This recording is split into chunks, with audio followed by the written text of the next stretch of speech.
Cruz Azul. I don't know. I I just will thought it say. was really funny that like the general opinions of like the Cruz Azul beat in like the Mexican media was that they were ashamed that they didn't beat them in leg one. So yeah, that's your cold open, and we'll get Cheers. into the Cruz Azul match in a second. This is obviously Soundwaves from the Sea, your weekly Circling Seattle Sports Seattle Sounders show with Owen Murray, of course, from the University of Oregon, Hey yo. and Area Sports Network, House of Sounders. I got it right that time on the first try. Um, yeah, I mean, I was thinking about this, Owen, going into the LAFC match after they drew with Cruz Azul, and we were fine with a draw and a win, I think it was, and you got Yeah, I think that. so. We said like 4 points, right? Yeah. So hey, that's nice. Yeah. Like I didn't expect it at all in this fashion. Um, so yeah, we'll get to that. Sounders drew with Cruz Azul, scoreless match at Lumen Field. Sounders dominated LAFC in like LAFC's like junior squad. Again, that was kind of weird. Um, there was this joint presser with the Rain and the Sounders that was held at the Sounders' clubhouse last Friday. And so we'll talk about that, mainly one thing from that, not the whole thing itself. And then some tidbits here. Jordan Morris makes some history. Excuse me, the MLS released some sort of cap stuff on the Sounders to where we know what kind of money they've got available and GAM. And then a look ahead to kind of another interesting week for the club with two more matches that can continue their CONCACAF Champions Cup run. So, Owen, good to have you back as always, despite where you're at currently. Um, Cruz Azul was interesting. We talked about this in a few of the other matches, but this feels like another match where it was a missed opportunity, right? Because I don't know what I expected playing a giant in a way like Cruz Azul, right? Even with them not having a bunch of their players, their key players. Um, But this game kind of felt, the possession goes in Cruz Azul's way. The shots on target, it's only 2-1, but like it felt like the Sounders really should have come out of this one with at least one goal. I was pretty surprised just by how this went. Seattle hit the woodwork twice. They had more shots inside the box, more total shots, more shots on off target. Sorry.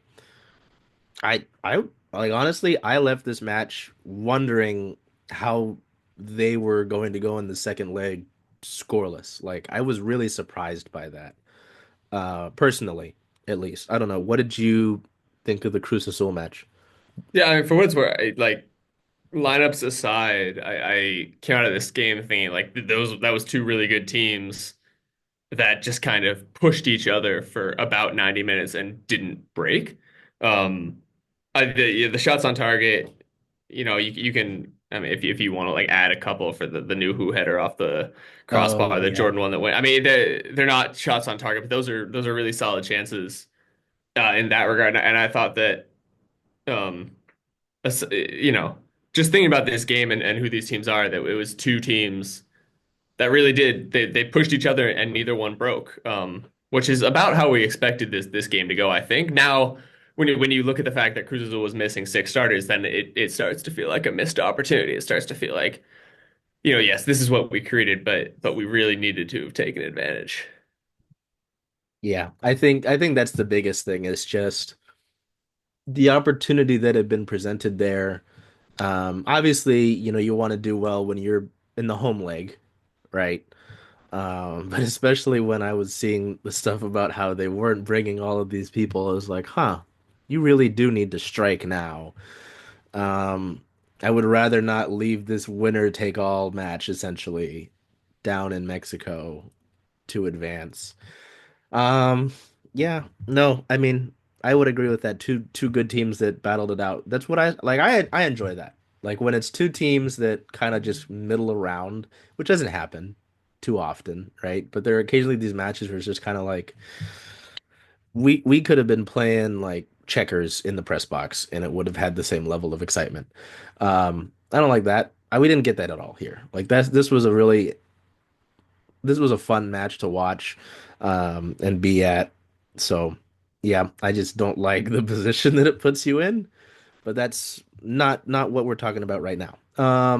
LAFC though, I didn't really expect these two matches.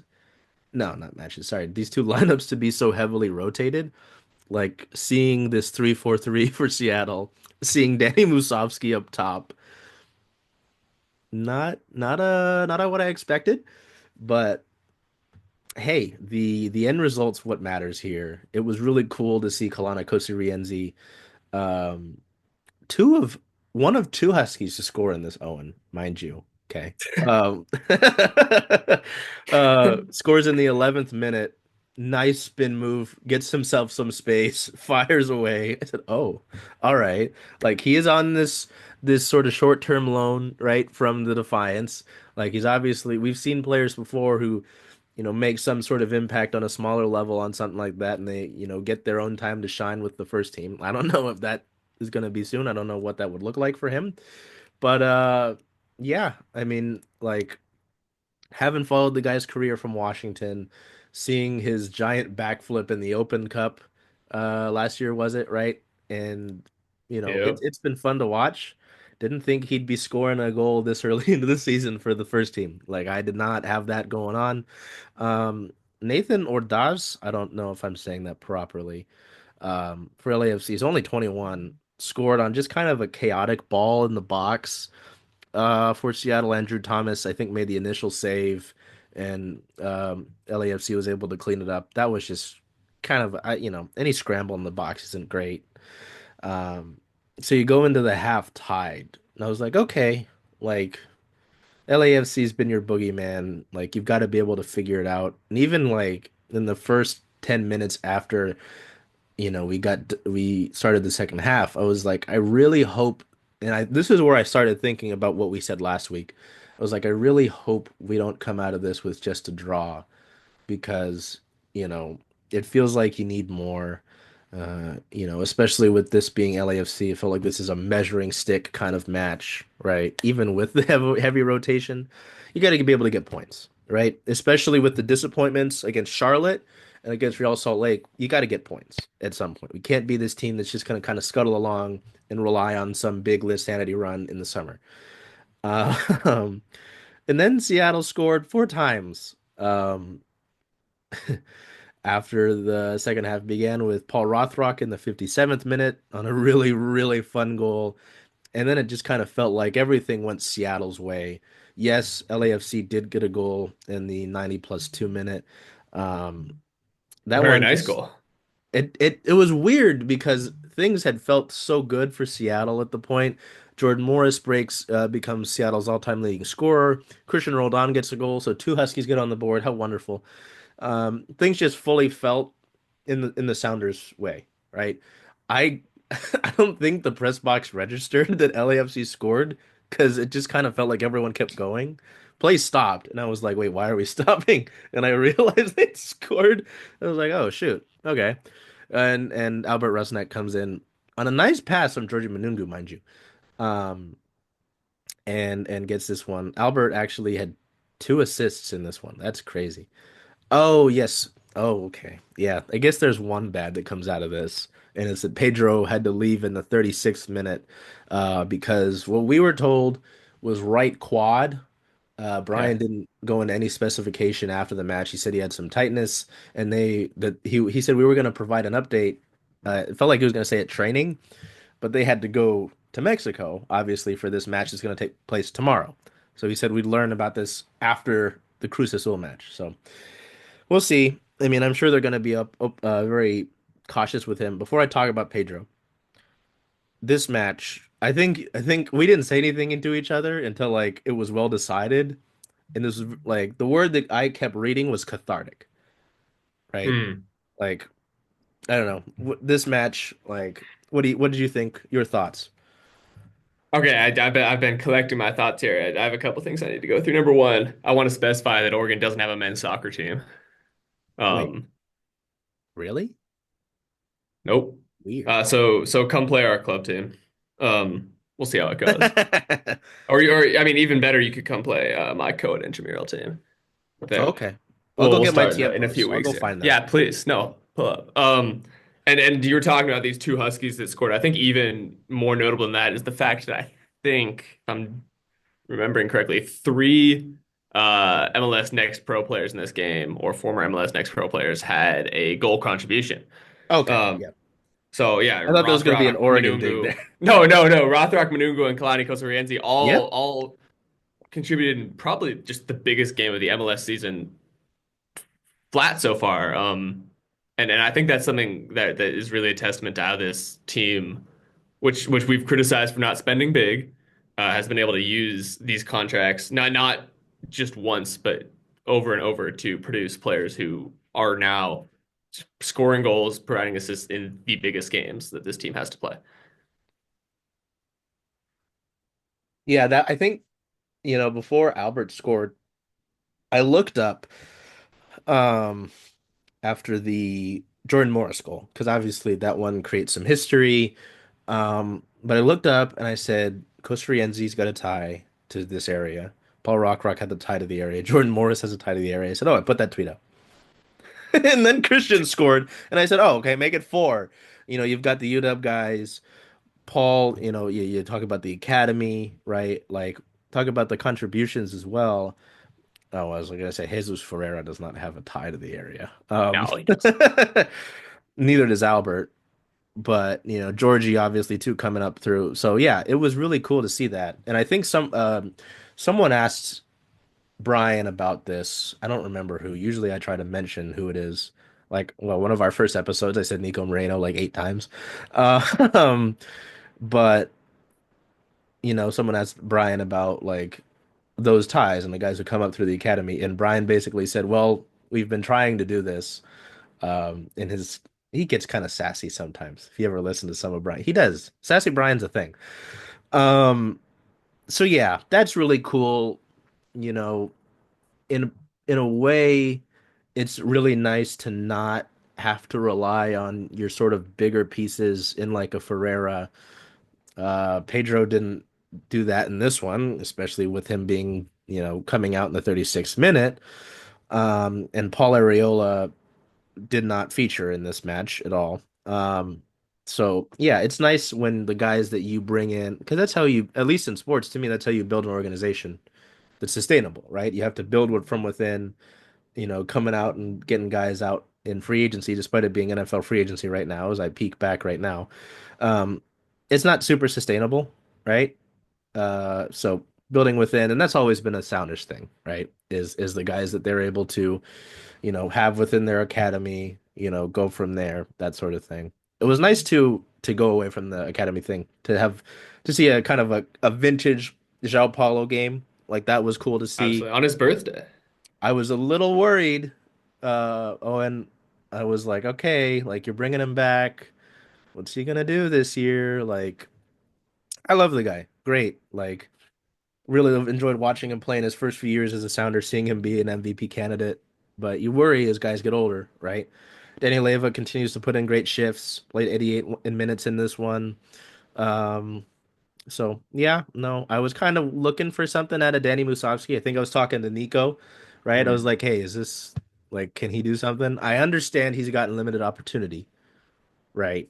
But I was like, I don't know. It feels like with your attacking options, you're gonna have younger guys, cheaper guys in that regard as well, be, kind of surpass you as someone that they might look to. And I don't know. Like, Yeah, he's the fine. I only don't other think he thing, did anything. No.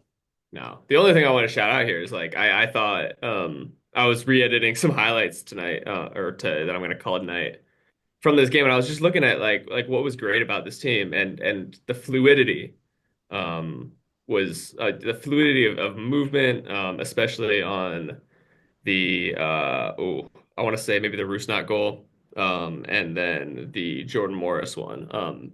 Just passing in and around the box that we've talked about. Oh, Mm. this team needs a playmaker. They didn't have Pedro de la Vega in this game, and that fluidity was amazing. Finding passes. This team is thrives in transition, obviously, which is not a surprise, but in the final third, I really saw an ability and an understanding to break down LAFC, which is a team that has stymied the Sounders, especially playing back three, and that is something that I will absolutely look forward to tomorrow for. Or I'm not sure when this is coming out when with the Cruz Azul match, I'll get when it out today. if Cruz Azul goes up 1-0, that you're going to see a back five, you're going to see stacking the box and that ability, especially if Pedro de la Vega is missing, gives me a little bit more hope that this team will be able to do something um, down there. Yeah. I I really hope we're not going into sort of, oh, here we go again thing with I'm not even gonna say it. I'm not gonna say it. I'm not gonna go there, Owen. So yeah, I mean, outside of that, just how this was really fun. This is sort of, I'm not expecting the Sounders to score 5 goals a match, but this was fun. Seeing the creativity, seeing the depth. I don't know why I said creativity like that. Sorry. Um, yeah, this was a very enjoyable, match to be at, and especially to do so against a club that has owned the head-to-head, um, and that's dominated against you, plain and simple, right?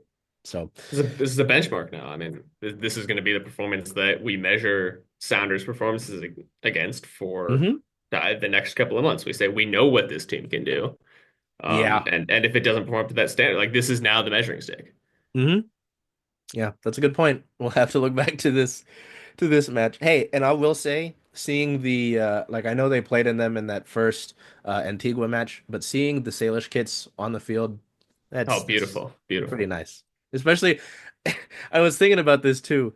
Like any new kit that fans might be on the fence about, if they are, winning solves everything, right? Like it will always, just generally, but also in that regard. Yeah, as So someone with experience with great uniforms, they're great uniforms. I'm I'm not gonna comment on that. This one I will require comment on though. So yeah, there was this as we move on from the matches more into sort Yeah, of general club things. Friday, the Reign and the Sounders, obviously with the Reign under the Sounders in the Carlisle Group umbrella of ownership, um, had a joint presser to, build up some hype for the LAFC match and the first time that they were going to wear the Salish kit at home, as well as the Reigns season opener is on the 15th, right? Against Gotham. That's for a different show. That's for Right as Rain. Um, there was this sort of panel that happened that was like an hour long with Adrian Hanauer, Hugh Weber, and Maya Mendoza Ekstrom, who's the Reign Chief Business Officer, uh, which was kind of fascinating. I mean, you really don't hear that. We don't really get that with all of the like the big heads of a team that often, right? Um, it was very fascinating to hear this. And there's a lot of stuff, and why I'm only focusing on one topic is because a lot of it's like they talked about how they want the two clubs to be in step and how this partnership will be great and how they've worked together in the past, but this is different, so on and so forth, right? Like that's all stuff that's already been covered, that's been done. We've done stuff on the rain doing that like last year. There's all this talk, like even further in the preseason, like it's done. I don't it's all repeat. Okay. The big thing to me though, and this has been talked about before, but we haven't done it on this show, is Hanauer talking about a soccer specific stadium. Okay. They talked a lot about growing the campus of Long Acres and about how they're in this building. If you've been to that building, um, I know it's not really open to the public, but I know Owen's been there, right? it You've is been there. beautiful. It's Yeah, great. There are other offices above the Sounders, as though, right? It's a big building. They talk about how, they want to grow that area. I think Boeing is going to move in somewhere around there, and Hanauer talked about how that'll bring some life to the area. And it really seems like he's trying to juice up. There's the soccer specific stadium, which has been talked about before, but one on that campus. Oh, and I'm going to get your thoughts on this. I think it's a bad idea. Okay. As many sort of comments that you can make about Lumen Field and all that, like, and how they should have their own facility, whatever. in a perfect world, I think yes. I think it would be great to have the Sounders in the rain have their own soccer specific stadium, have grass, not have to worry about the conversion crew or this, and that, whatever. Okay. If the site's there, Long Acres is a bad idea. Like, there's no parking around that area. The area around it, fans like to go to things pregame, right? Where the hell are they gonna go? I've tried to kill time before going to training. There's nothing around there unless we're including like South Center Mall, We're which, going to Family Fun Center. oh Jesus Christ. I think it's just a bad idea. Unless you show me a plan, an actual legitimate plan. That like it's almost like when I think of these campus ideas, I think of like have you seen with Lambeau Field, how in Green Bay they have this area around it, or in Chicago they've got Wrigleyville, which is this area around like the Mariners are kind of doing that, and I've talked to their vice president about it. It's like, do you want to kind of envision it like this own little hub? They said, yes, I imagine we'll get more of that being built before 26 comes, right? And the World Cup comes here. I just, it doesn't make sense to me to do it in Long Acres. If there is an alternative site for it somewhere, sure, but that doesn't seem like a reality in Seattle, right? Where are you going to find the space for a stadium? If you have an idea, let me know, right? I think Lumen Field serves the purpose. Like, if we ever find the like Goldilocks site, sure, let's move forward with that. I don't think we're there. I just think it's crazy. So I don't know. Where do you stand on the whole like sort of soccer specific stadium idea? And especially since it seemed like Hanauer was kind of juicing up this idea to do it at Long Acres. I yeah, I struggle with the idea of a full-time team at Long Acres. I think that I I mean, well, everybody knows. I mean, I'm sure if you know the history of the Sounders, that they were one of the first teams to go say, "Hey, let's build a downtown stadium.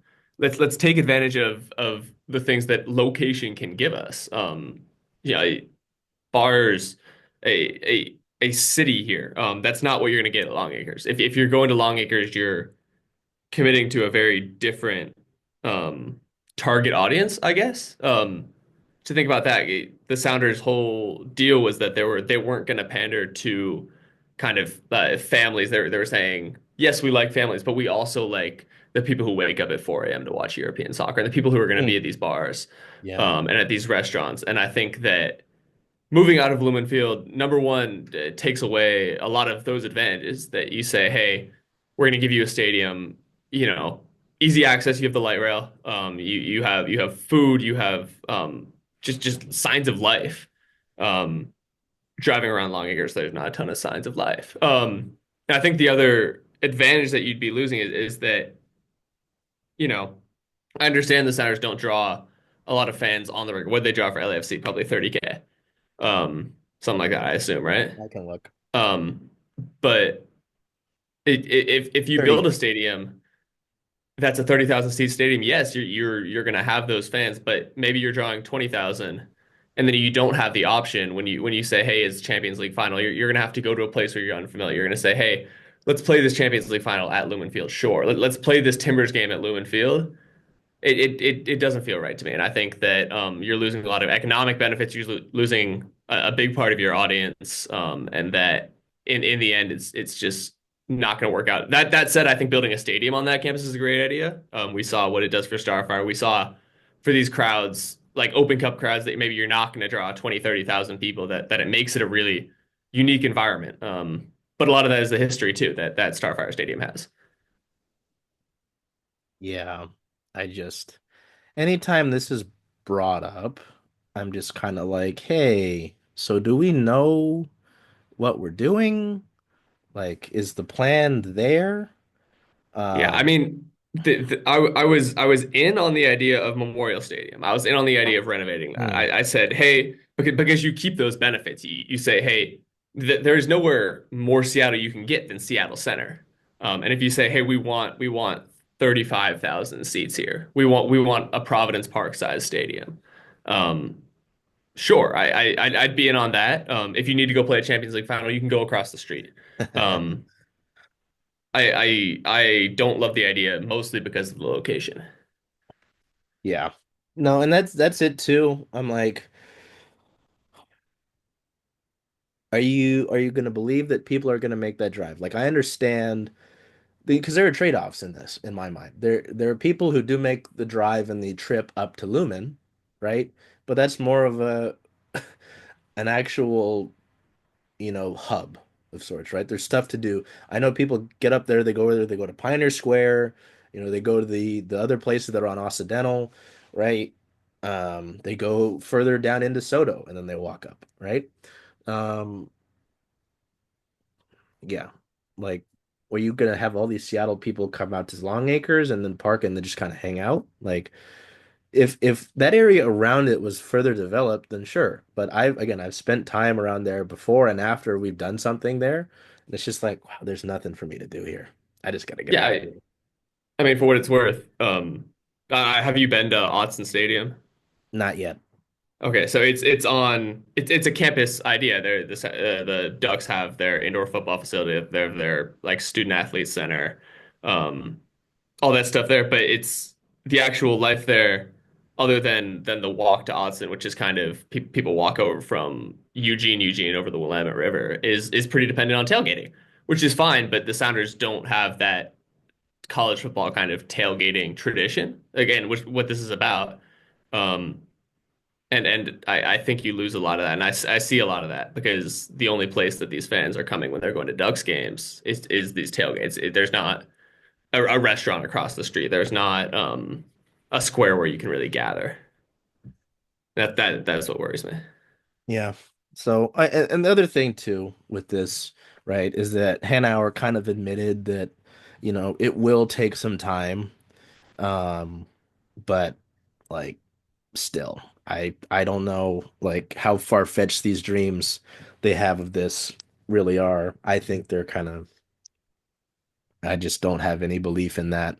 So, yeah, that was my thought on that. Um, yeah, then we got some bits and bobs here. With the Morris thing, like I don't know. I think it's cool that uh he's a guy, you know, Mercer Island kid, came through the academy, you know, had these great years here, went on to, what was it, Swansea? Yep. Um, Things didn't go out there and has come back, after some injury and still a contributor. Like as much flack as he'll get, I understand it. Don't get me wrong. I see him pretty often in front of my eyes with these matches. Like he'll get his own criticism, and I think some of it's fair. Um, but he produces. At the end of the day, he produces, and that's not any more obvious considering the fact that he's now at 87 goals in all competitions, the all-time leading scorer for the Sounders. It's pretty remarkable. With the injuries that he's battled through, maybe not the fastest kid in the world anymore. Um, Not like necessarily a true power forward, despite last year when he had those run of headers, right?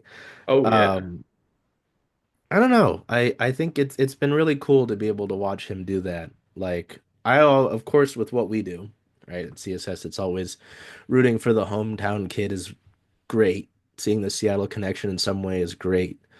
But to now be a guy that obviously and hopefully for a lot longer will just continue to build and build and build on this lead. I don't know. It's pretty cool. Um, Yeah. I mean, I got a couple of things on Jordan sure. Morris. I think All number right. one that this is great for the Sounders to say. We heard Brian talk about how much they do try to bring through hometown guys, and you're not only pitching them, hey, look at these guys scoring first team goals. Hey, look at these guys earning first team contracts. You're saying, hey, look at this guy. Look what he means to this city. And this is a huge leap. I was listening to the fantastic podcast series Luck by Zach Kiefer of The Athletic last night, and they're talking about the decision to move on from Peyton Manning, Mm, and how much they and David Letterman was talking at Peyton's way after he left. But David Letterman was speaking. Peyton Manning's, I'm sure it was his Ring of Honor maybe inauguration, and he was saying how much Peyton meant to this city. I mean Jordan's not quite on the level that Peyton was in terms of economics, but Jordan means a lot to this city, and you can say, hey, you're not only to these kids, hey, you're not only going to be a first team player, but look at what you can mean to this place that you're from. Um, And Jordan, just speaking of as a guy, is a fantastic man. Um, everything we hear, like husband, father, he's unbelievably nice to us. I remember a couple times I just got to talk to him just off the side of the scrum just about his tattoos, Hmm. and just explaining what those meant to him. A fantastic guy. I don't think there's a better man to be the Seattle Sounders top scorer in club history. Yeah, no, I mean it's pretty remarkable. And there's no, not at all any sort of slight to guys who have been there in the past. Like what it was Raul who was there last. It was. Um, it's just I think it has some more levity, some more weight when it's a guy who's from here, who's built his career here, in the area, right? Again, going back to the academy days. So yeah, no, I mean I think that's pretty cool.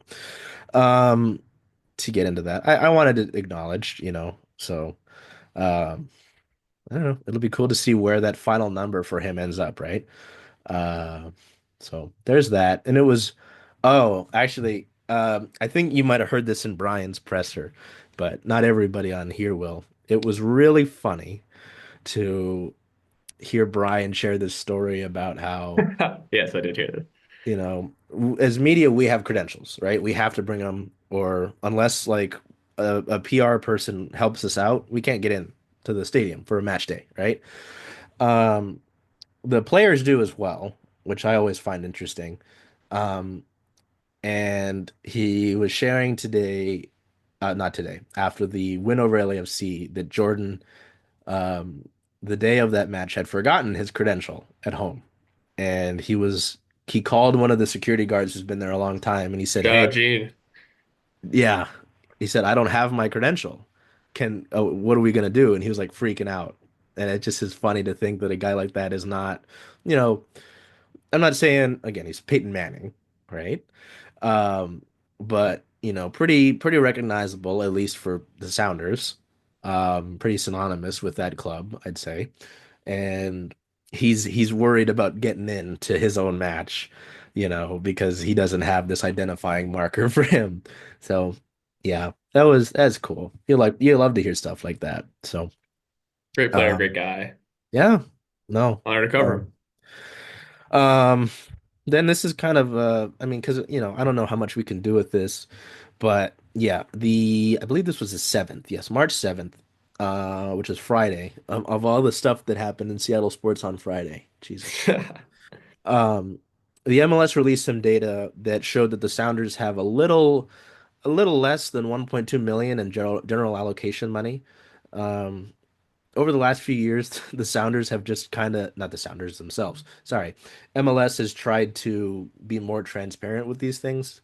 Because, like, I can go on Spot Track right now and see how much each Seahawk is making, hypothetically, right? In some other league, I feel like in soccer, it's a little more, at least in the American soccer world, it's a little less. Absolutely. Um, so it's cool that they do this, but interesting to me again, like, it is early, yes, but the roster's pretty deep. We've talked about that. I guess it's just nice to know, Owen, that they've got this money. They'll probably use it to work next year, but knowing that they've got this general allocation money, I mean, it's nice to know they have options. I mean, I don't know. Do you have any thoughts on this? Yeah, I mean, I think it just puts him in a really good spot. Flexibility is king in Major League Soccer where stuff changes quickly. If they get a monster offer for a guy like Obed Vargas, they can move him on and they will have space to. Because remember, Obed Vargas is not on a massive contract with this team. Mm, He got a new deal, but I believe he got a new deal. But he's not on killer money. So selling him will raise money for this team, but it will not open up a lot of space. And it's good to hear that this team has some of that money to spend. yeah. I mean, I'd be shocked if they did something in the summer with all of that money though, barring some quick change situation. Yeah, I mean that's the thing. Like it just goes back to the flexibility, right? Being able to have that is so great. Because you never know what's going to happen. You could be LAFC and you could be at the bottom of the Western Conference and have zero money in general allocation available. The Galaxy. Oh, sorry. Yes. Yep. I got my LAF my LA teams. Jesus Christ. Good Sorry. bit though. Yep. Let's all laugh at the Galaxy. Yes, no, they're 0 I 3. They're 0 I'm 3 to so begin the shocked. year. I haven't watched a whole Galaxy game yet. I need to figure out What the hell's happening? what's wrong. I'm so 0 shocked. 3, no money and general allocation money available. And lost to Herediano on the road in the Champions Cup. Oh God. Hey, it's not. It could be. There are other teams that aren't doing too well too. I mean, at least in the GAM. And FC Cincinnati has $6,000. Like, I don't know what they can do with that. Sign Um, me. wow, you take this. I will Would take you take $6,000. 6,000? They've got 6,452. Would you leave them that wiggle room? Or are you taking it all? As long as they let me take my 18 credits at Oregon and Oh, okay. sprinting.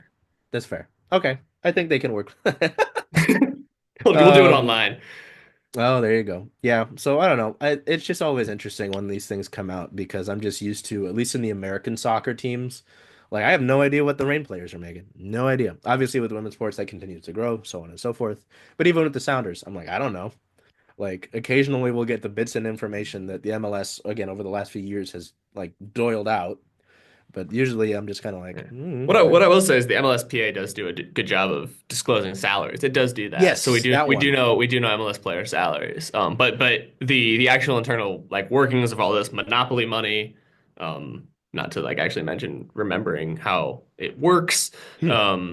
which keeps changing, it is tough. And I do love to see more transparency because it makes our job easier. It makes better reporting.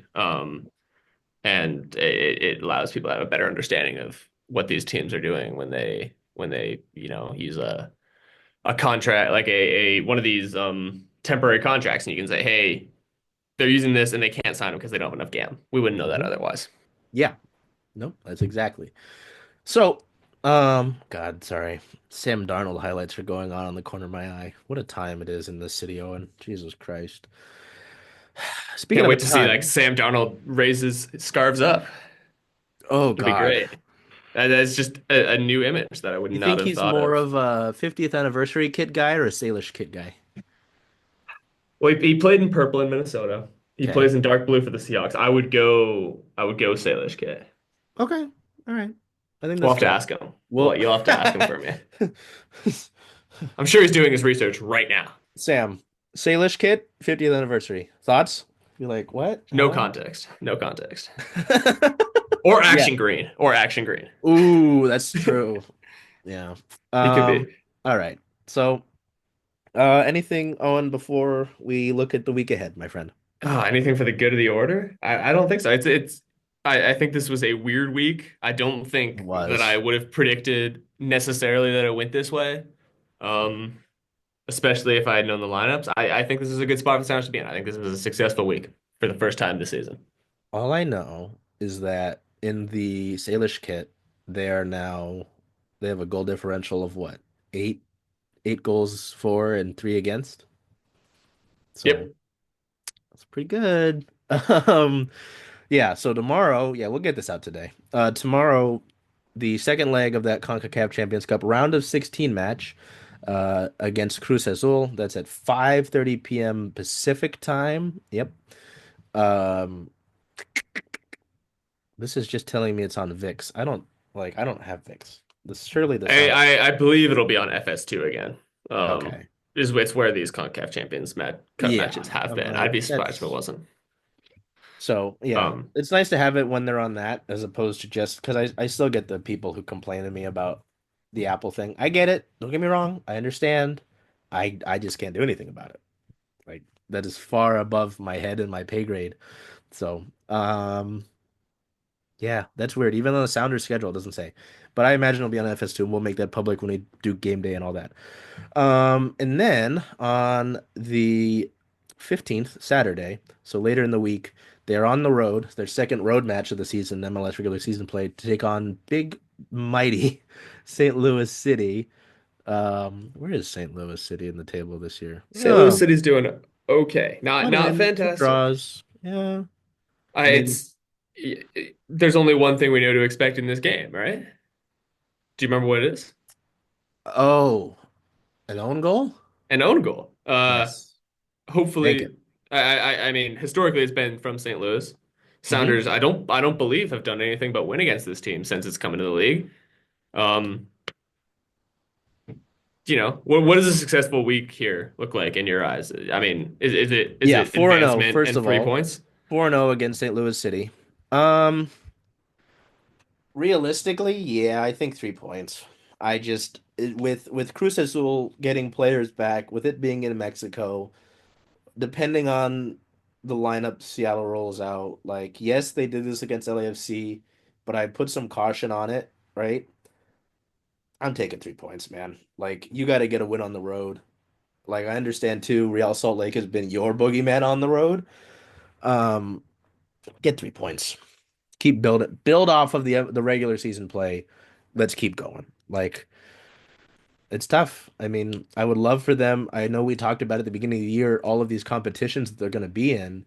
Um, I think at the end of the day, like MLS Cup is still your goal. I think that's what you should focus on. Like if you put all your chips in, so on and so forth, and something else, sure. But yeah, I don't know. I don't feel super enthusiastic going into Cruz Azul. So I'm taking 3 points. What about you? You agree or you I differ?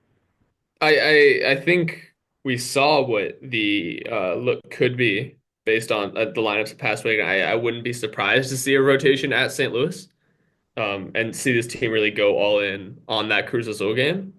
Um, I I would take if this team can. I think that laying down a marker like a win in Mexico against a we assume more healthier Cruz Azul team.